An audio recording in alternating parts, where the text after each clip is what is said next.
Jose Rizal, a recognizable name here in the Philippines, whether it's because of the books he's written or the role he's played within our history. He's a prominent figure in the mind of the Philippines. In this documentary, we'll be talking about the different conspiracies surrounding his life so that maybe we might learn something new about our national hero.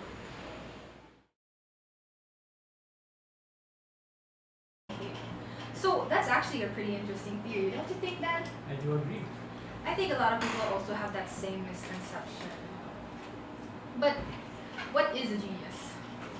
I think a genius is somebody who has an exceptional intellectual ability and always comes up with new things for the advancement of society.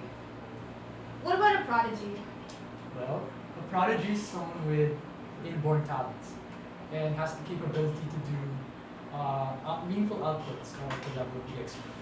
An example would be Beethoven. He was able to make his own music when he was still a young kid. So that's an exception of being a prodigy. Okay, so we've got that all defined, we made distinctions, but why do people think this? Why are they still under the same misconception? I think you have an idea, Dan, don't you? I think I do. So there are many ideas why people think that he was a child prodigy. So the first one is he had many projects. So the notable projects that he did was the Economic Timer and the Elephant Mysteries. Those ideas gave a very liberalistic ideas of what the world should be, and those are very admired by many people of the masses, letting the people think that he was a really good genius. So, but the thing here is the projects were not really a manifestation of his genius, but rather an expression or his way of telling the masses that there should be a change or reform in the country. So that pretty much debunks why he's not really a genius. It's because it's just an expression or his way of telling the mass of what the country should be. Agreed. And somewhat connected to that, I think people also think this because of his ideologies. See, Rizal was a known liberal, and in our modern time, we associate being progressive or being woke, as we call it, as being smart or having quite the intellect. But I think that's not necessarily the case. See, being like this or having your own ideologies is just something that expresses what you think society should be like, but it doesn't really act as a reflection of how smart you are, how good you are doing academically wise. So I think that's how it is. I do agree, Sash. So another reason why people think that he was a genius was because number one, he was an illustrator. Now, being an illustrator means that you have an access to education, right? Yeah, that's true. And when Rizal was in Australia, he made full utilization of his education to make sure that the masses know what he's trying to do. But being in the social class does not justify you being a child prodigy. It only means that we have the access or the capability to the education that we need in order to make yourself a better person. That's true, and I totally agree with that. But I think there's one last reason why people still think this. And that's because he's the first Filipino to have ever addressed the defects in the Philippine society during his time. People think that because he was able to say this or express this through his works, that he's a total genius and he's got the talents for everything. But I think it's wrong to think that other Filipinos haven't thought of the same thing. Being in the same society, of course, they know that what's going on is wrong, what's going on is this or that. And so I think we shouldn't be putting Rizal on a pedestal for actually being able to muster the guts to say this out loud. I truly agree, Sash. Alright. Now moving on to why we totally disagree that Rizal is a genius and prodigy. Okay, now it's really important to point out this point of discussion because this is somehow the debunking of Rizal not being a genius. So let us go with the first point. So his first point was his academic grades were subpar. So when he was in the Ateneo, he was doing pretty much well as a student. But his grades were also good, but it doesn't really merit to being a genius because as we defined a while ago, being a genius or a prodigy is that it somehow takes you to another level of intelligence or somehow being great so that you can be something different from the rest of the people. But in reality, Rizal was just like his classmates. Who were True. diligent enough, who were doing this. He was just a very obedient person. But that doesn't mean that he was a genius. Because to be a genius has to be something extraordinarily different. You gotta stand out. Yeah. Exactly, that's true. I definitely think so. It just really shows that his grades during his time were very subpar. He was an average student, not necessarily a genius, a prodigy, or honor student. Rather, he wasn't even a straight A student. So, there's that. So, another reason why we are totally against this is that there's no sufficient evidence that his IQ is actually high. Of course, we did our research, but there's no concrete answer. There's speculation that he had an average IQ, there's some that had a very high IQ, but we truly never will know. And with that, we think that he isn't necessarily a genius or a prodigy for that. I totally agree, Sash. That was a really important point to be emphasized. And another thing that I would like to mention is that he was also incredibly linguistic and keen on the arts. Yes, that's true. So every human person has the capability to express themselves and show how they truly feel. What many people think is that the way how the way how he expresses, automatically makes them think that he's a genius. But in reality, he just wanted to show his linguistic side, his keen on the arts. That just only manifests his idea of him just being himself, not just a pure genius. Because if he were to be a pure genius, it would somehow make a change, or like somehow like a change in society that would make you think he was a genius. Right. So I think what we can get from that is that Rizal definitely wasn't a genius or a prodigy. He was an average student. He did his work. He studied everything that he wanted to study. He was keen on the arts. Maybe he knew a lot of languages. And he was also pushing for his own ideals that he thinks would better society. But that's it. That's all that he was. He's just a regular person like us and nothing more.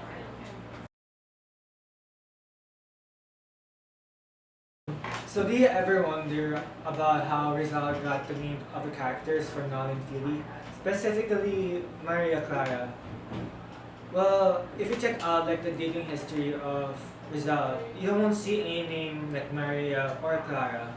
Which brings us to this conspiracy theory. Is Rizal the father of Hitler? So this brings back to the history of Rizal, which specifically in 1887 to 1888. So during that time, Rizal was in Austria, and he had problems in communicating to one of his lovers, Leonor Rivera. The reason why he had a problem with that was because her mother has been intercepting his letters, so he wasn't able to communicate to her, and because of that, he felt so devastated. And during his time in Austria, he stayed in a lodge. And in the lodge, he probably met a chambermaid who could be Clara Potso, who is the mother of Hitler. So how did he meet? So one day, he forgot where he left his diamond pinstick, and a chambermaid gave it to him, and it could be the mother of Hitler. So during his time in Austria, they would probably had a romance together. And then in 1889, Hitler was born. Sometime after, Hitler's sister Paula was also born, and during that time, Rizal was having an affair in Japan with a girl named Osisan, who then had a daughter named Yuriko, and she married a politician named Hirohito. So years later, when Adolf Hitler, started World War II, he created an alliance with the Japanese troops. The reason why, and maybe the reason why he did that was because he has a half sister there, who's again Eureka. So Japan then invaded the Philippines to annex the homeland of Adolf Hitler and Eureka's father. How do you feel about that conspiracy theory? I'm really surprised it linked back to like World War II in history. I know. Very interesting.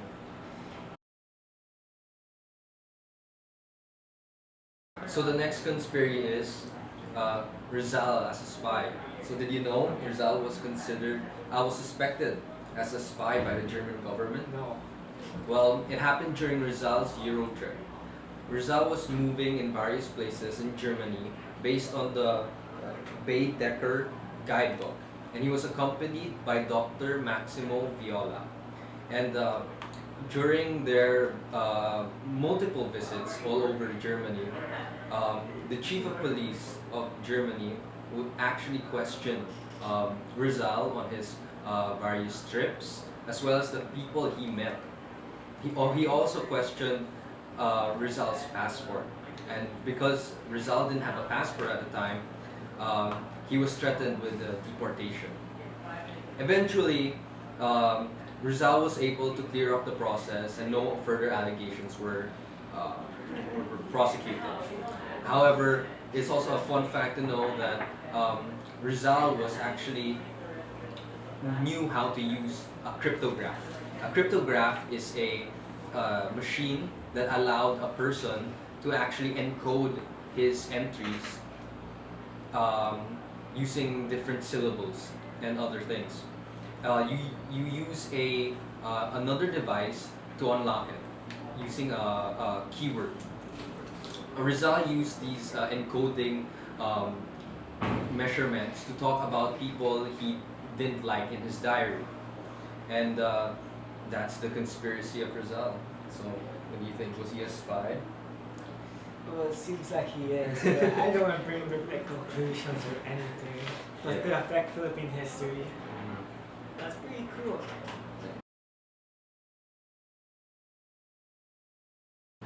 So one of the conspiracies we have about Jose Rizal is that he was the one who actually started the revolution. But did he really, Aaron? Well, that's the question that we have to debunk right now, because a lot of people think today that he actually started a revolution. According to Professor Renato Constantino, in his work Veneration Without Understanding, it says here that Rizal never really wanted a revolution. What he wanted, however, was for the Philippines, the country, to be a province of Spain. Rizal believed that reforms would be better than the revolution, because it would be more civil and there would be no bloodshed. Oh yeah, so adding on to that, what he wanted was for the Philippines to be, a province of Spain, which is to be equal to Spain. So did he want a revolution? No.